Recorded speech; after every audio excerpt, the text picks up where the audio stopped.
sempre alerta, bons ventos. Sejam muito bem-vindos ao nosso Dicas a Bordo de número 25. Nós vamos falar sobre o planejamento de mini cruzeiros ou pequenos cruzeiros. Cruzeiros que tenham entre 12 e 24 horas. Quais são as preocupações que a gente deve ter para um cruzeiro desse tamanho? Esse final de semana, no entanto, dia 8 e 9 de agosto, nós tivemos de forma virtual o Encontro Nacional da Modalidade do Mar, o ENAMar 2020, e nós contamos com a surpreendente marca de 174 inscritos. Tivemos um total simultâneo de assistência de 107 chefes escoteiros assistindo ao mesmo tempo as palestras, as oficinas de discussão que foram montadas. Foi realmente muito bom. Uma estatística aqui: nós tivemos grupos representando 20 regiões do Brasil. Foi o que minha vista permitiu contar lá nas inscrições dos grupos. Nós tivemos como palestra magna um convidado muito especial, né? Um cara que é velejador, ele é um palestrante concorridíssimo e também escritor, tem diversos livros escritos da área de navegação, obviamente. Foi o Beto Pandiani. O Beto Pandiani de pronto aceitou o nosso convite para realizar a nossa palestra, a palestra de abertura do nosso ENAMar desse ano. É um cara com conhecimento fantástico e ele falou muito sobre o quanto ele planeja as expedições que ele realiza. Então o Beto Pandiani, após uma vida inicial de atleta de vela, principalmente do Hobbycat 16, onde ele chegou a ser campeão norte-americano, ele passou a realizar longas navegações. Então ele realizou 7 grandes navegações, longas navegações, totalizando em torno aí de 60 mil quilômetros. Só viagens entre a Antártica e a Groenlândia ele realizou 5. Então cruzou o Atlântico, cruzou o Pacífico, sempre com uma característica, né? Porque assim, você pode dizer, mas Gutenberg, cara, qualquer cara que trabalha aí numa empresa de cruzeiro de luxo, se ele trabalhar 5, 6 anos, aí talvez ele alcance a marca dos 60 mil quilômetros rodados, né? Mas não com esse tipo de embarcação. Isso aqui é um DVD que eu tenho dele, Travessia do Pacífico. Ele sempre navegou com um modelo de catamarã tipo Hobbycat, sem cabine. Essa é a pegada, sem cabine. Foi para a Antártica, inclusive, com um modelo desse.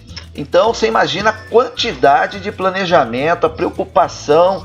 Ele começa anos antecipadamente. Ele desenha a expedição e ele estende uma carta lá, como ele falou, se vocês vierem aqui em casa agora, vocês vão ver que para a próxima expedição de 2022 eu já tenho uma carta do local que a gente vai navegar, com a derrota estabelecida, e toda hora eu passo ali e fico memorizando o caminho que eu tenho que fazer, de onde vem o vento, qual é o local de abrigo, quais são os riscos, quanto tempo isso, quanto tempo aquilo. Ou seja, foi um baita aprendizado, né? Quem esteve presente no ENAMar ganhou um presente do Beto Pandiani em termos de planejamento, que é uma coisa importantíssima para todo chefe escoteiro, para todo escoteiro de uma forma geral. E não interessa se você vai fazer um cruzeiro interregião, se vai fazer uma pequena navegada numa baía, num saco bem conhecido e seguro, no rio, ou se você vai fazer uma jornada em terra, uma escalada, um acampamento, requer planejamento. Então nós vamos utilizar aí a oportunidade que nós tivemos de, no final de semana anterior, ajudar o nosso amigo Capitão Armando a levar o catamarã dele, o D4 de Bertioga até Ubatuba, no Saco da Ribeira mais precisamente. Foram 10, 11 horas de navegada, um mini cruzeiro. Bom, sejam muito bem-vindos então ao nosso Dicas a Bordo de número 25, planejamento de mini cruzeiros. Cruzeiros que levem em torno de de 12 a 24, 36 horas. Vamos tentar falar um pouco sobre esse tema, ajudando os nossos chefes, nossos pioneiros, os escoteiros que pretenderem fazer um tipo de cruzeiro como esse. Se você ainda não está inscrito, se inscreva, aperta aí o sininho para você receber as notificações dos próximos vídeos que a gente recebe. É muito importante que você assista o vídeo todo, né? E porque isso conta muito para o canal, para que o canal seja cada vez mais conhecido e que os nossos chefes, os nossos jovens possam tê-lo como suporte para suas atividades progressivas, atraentes e variadas, ok? E não se esqueçam que este é um canal feito por escoteiro para escoteiro. Sempre alerta! Bons ventos!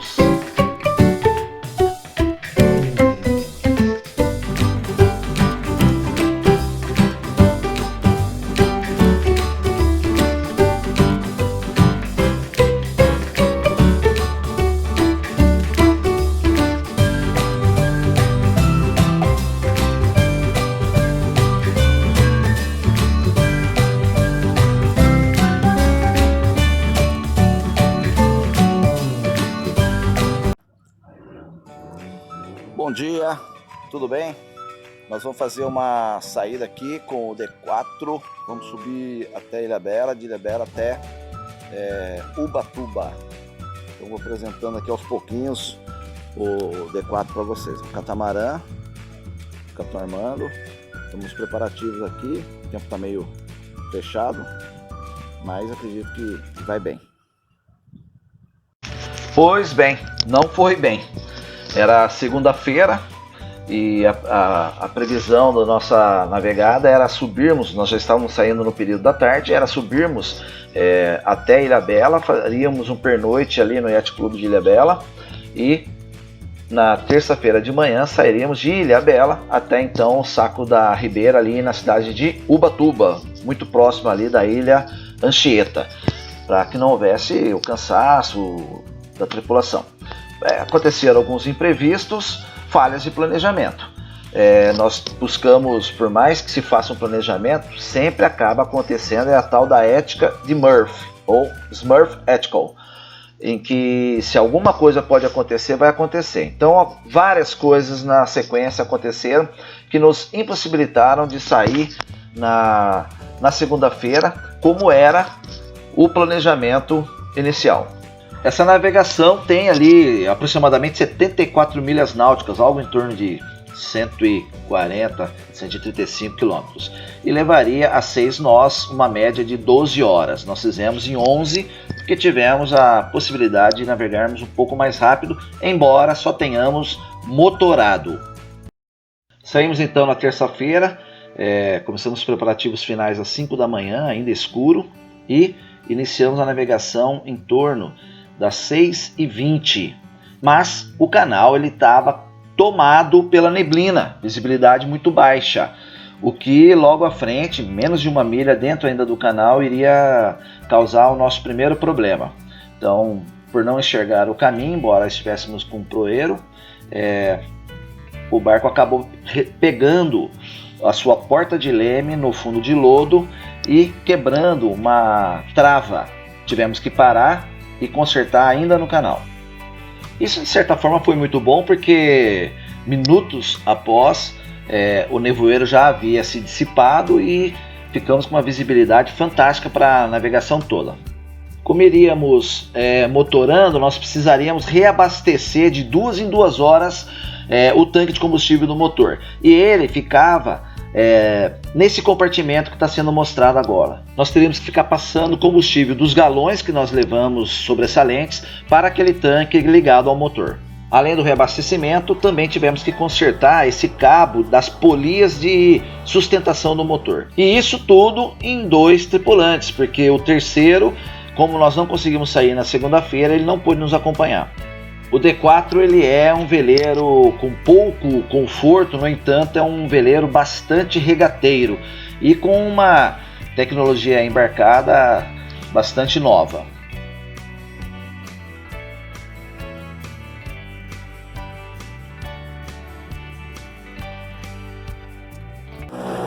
Bom, 8h30, 130 pela proa. Montão de trigo. Amura de Boreste. Alcatraz.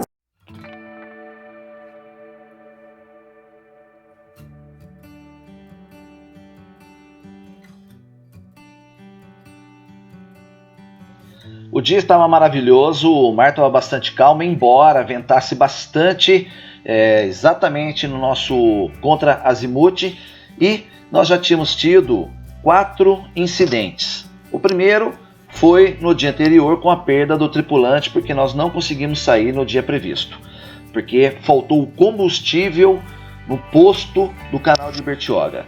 Segundo foi a quebra da trava da porta do leme, que nós tivemos que parar e fazer o reparo no local. A terceira foi a mudança do local de tanque já em mar aberto, porque era um assunto que já havia sido discutido no dia anterior, então nós poderíamos ter saído da marina já com o tanque no local para ser mais fácil para reabastecer. E durante a navegação houve a quebra do cabo de sustentação da polia, que também nós tivemos que resolver na hora. Mortadela, café. Outro ponto a se considerar é que, como o tempo era favorável, ou seja, tinha uma janela de tempo muito boa por alguns dias, era de se esperar que encontrássemos bastante barcos de pesca nessa região, que é bem tradicional. E de fato, como a gente mostra nas imagens, haviam muitos e muitos cardumes e peixes por onde nós passávamos. A prática usada pelos pescadores são os espinhéis ou redes de fundo, e elas, apesar da visibilidade boa, são muito mais difíceis de enxergar do que os barcos de arrasto.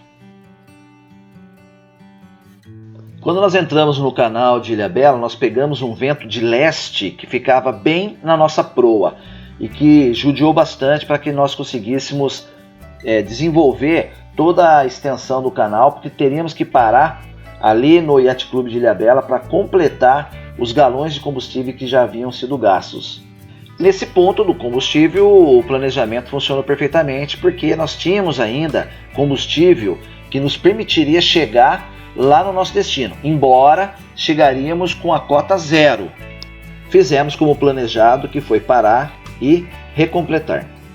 Quando nós entramos no canal de Bertioga, eu fiz contato com o chefe escoteiro Moisés, que é do Guaravita, e nós pudemos trocar umas ideias ali, ele ofereceu apoio caso necessário. Então é muito bom sabermos que temos irmãos escoteiros por onde passamos. Como dissemos num outro episódio, a bordo você trabalha o tempo todo, é faina para todo lado. Então, quer esteja comandando a embarcação, arrumando alguma coisa que sempre surge para consertar, o que é mais do que normal, quem navega sabe disso, mas também tem um tempinho agradável para um bom descanso.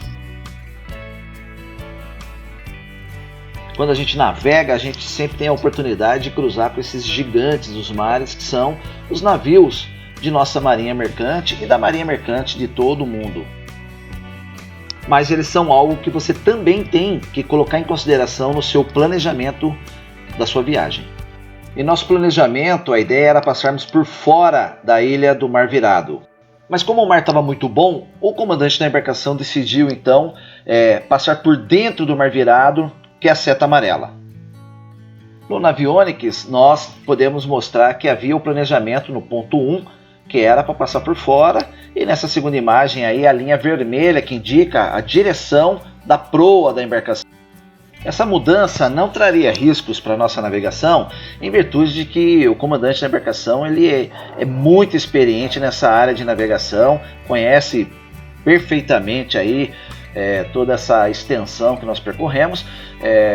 No entanto, para fins didáticos aqui do nosso vídeo, não é recomendado que se faça alterações daquilo que foi planejado, porque você pode encontrar riscos eventuais ou até pontuais nessa mudança de direção, nessa derrota estabelecida e que não foi planejada. Portanto, o local onde você saiu não está avisado de que você está fazendo essa mudança de direção. Chegamos em torno de 16h30, ou seja, 10 horas de navegação. O local é super seguro, a navegação foi tranquila, bastante satisfatória. E tivemos a oportunidade de verificar que à noite o Saco da Ribeira ele é muito bem sinalizado. Como vocês podem ver, o farol do canal principal aí com as luzes encarnada e verde, indicando o acesso principal para o interior do Saco da Ribeira. Amanhece o dia.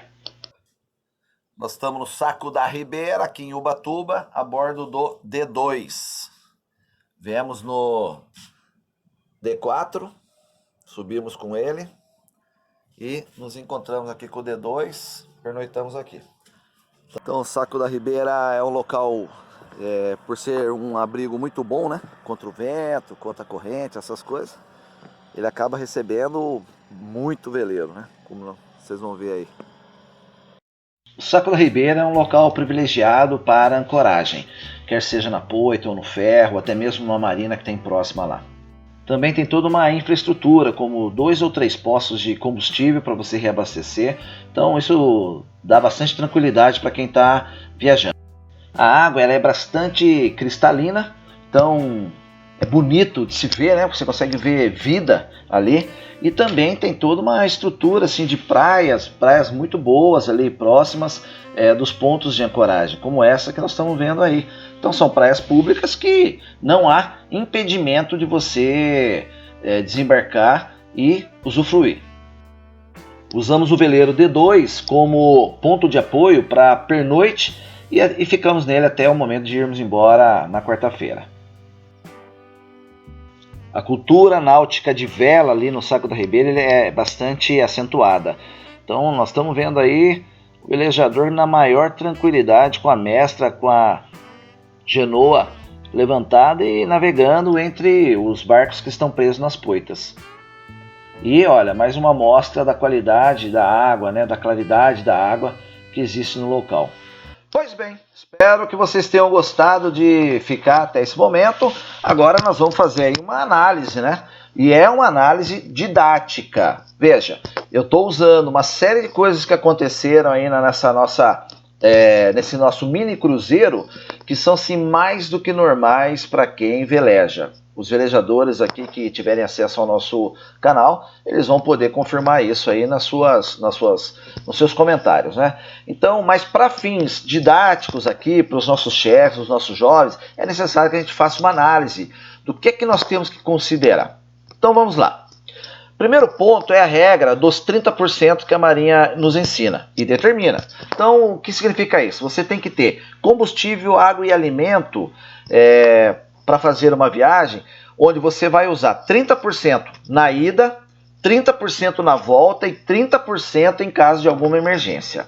Então, se você perceber que a quantidade de galões que você possui para sustentar ou para alimentar o teu motor não for suficiente, você tem que conseguir outros galões e de preferência já ser com todos eles cheios do teu ponto inicial do teu cruzeiro, para que você não tenha a necessidade de reabastecer durante o caminho, nem de água, nem de alimento, nem de combustível. Por quê? Porque você pode até considerar que existe um posto de combustível em determinado local da tua derrota, mas você pode chegar naquele local e o posto ter sido interditado, ele pode estar fechado, ele pode ter falido, ele pode estar por algum motivo de luto familiar não funcionando naquele dia. Como que você fica se você está com combustível no limite? Outro ponto a ser considerado é a tripulação mínima que você precisa para conduzir uma embarcação. Então, aquela embarcação com o capitão e comigo, o capitão tem muita experiência, eu estou começando, tem alguma experiência, era tranquilo, porque tanto ele como eu já navegamos por aqueles locais, Ilha Bela, Ilha Anchieta, Ilha do Mar Virado, Saco da Ribeira, são locais conhecidos de ambos. E os esforços necessários físicos foram poucos. Por quê? Porque nós não ousamos levantar vela. Por 2 motivos. Porque estávamos apenas em 2 pessoas e segundo, porque o vento, infelizmente, estava contrário. Nós até pensamos em abrir a genoa para darmos alguns bordos e aproveitarmos um pouco, poupando combustível, que é o que teria dado com tranquilidade. Nosso terceiro ponto são os equipamentos de salvatagem. Então você tem que ter os equipamentos de salvatagem adequados ao cruzeiro que você vai realizar, ao tipo de embarcação que você possui, que vai se utilizar, como também eles têm que estar em boas condições de uso e na quantidade correta. Então, nós teríamos que ter coletes ali, no mínimo 2 coletes bons para uso. Havia até mais do que isso, não é? Boia circular, em número suficiente e tudo mais. O quarto ponto, são os equipamentos de navegação eletrônica. Eles têm que estar testados e funcionando. Então você precisa se preocupar com baterias extras. Se você tiver modelos de GPS que são a bateria, e sempre é interessante, mesmo que a tua embarcação possua todos os equipamentos ligados na bateria de serviço da embarcação, é muito interessante que você tenha ao menos um GPS com bateria descartável. Porque se tudo der errado, se cai um raio no seu barco, queima toda os seus eletrônicos, você vai ter um GPS a pilha para poder se localizar, pedir socorro ou, inclusive, navegar. Então, nós tínhamos ali 2 spots, nós tínhamos GPS, todo o equipamento necessário para a viagem.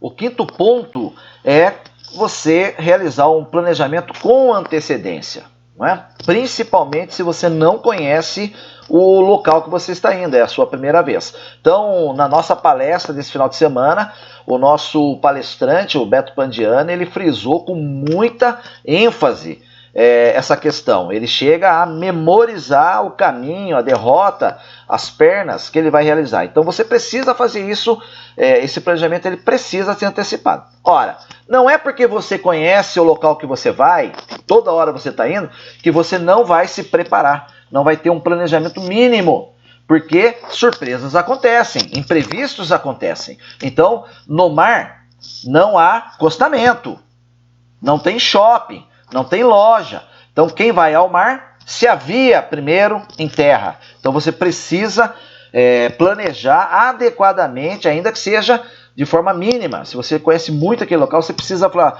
vou daqui até aquele determinado ponto, caso aconteça isso, farei aquilo, ok? Como sexto ponto, eu colocaria que não basta você fazer um planejamento perfeito, bem meticuloso e tudo mais, se você não respeitar o que você planejou. Via de regra, quando você sai de um ponto, uma marina, algum local, você avisa um colega, você avisa a marina, para onde você está indo, qual a pretensão de horário ou dia de chegada e qual seria o caminho, a derrota que você estaria realizando. Então, se você durante a tua velejada, a tua navegação, você muda esse itinerário, você está deixando de considerar que no caso de uma emergência, aquelas pessoas a quem você avisou, elas irão onde você disse que você estaria, e não nesse local diferente que você se posicionou.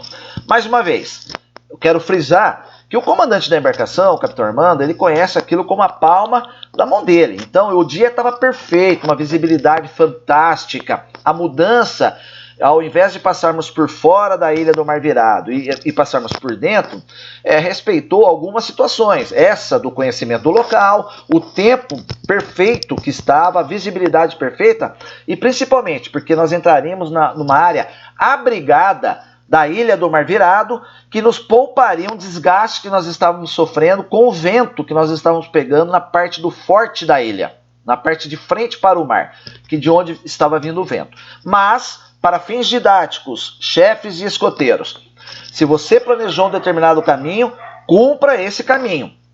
Se você for mudar, você tem que pegar o rádio, o celular, o WhatsApp, qualquer meio de comunicação que você tiver e avisar aquelas pessoas que você havia avisado da sua derrota inicial, a sua mudança e os motivos da sua mudança, ok? Como sétima dica, como sétimo ponto, eu quero colocar que você precisa preparar o local para onde você está indo, né?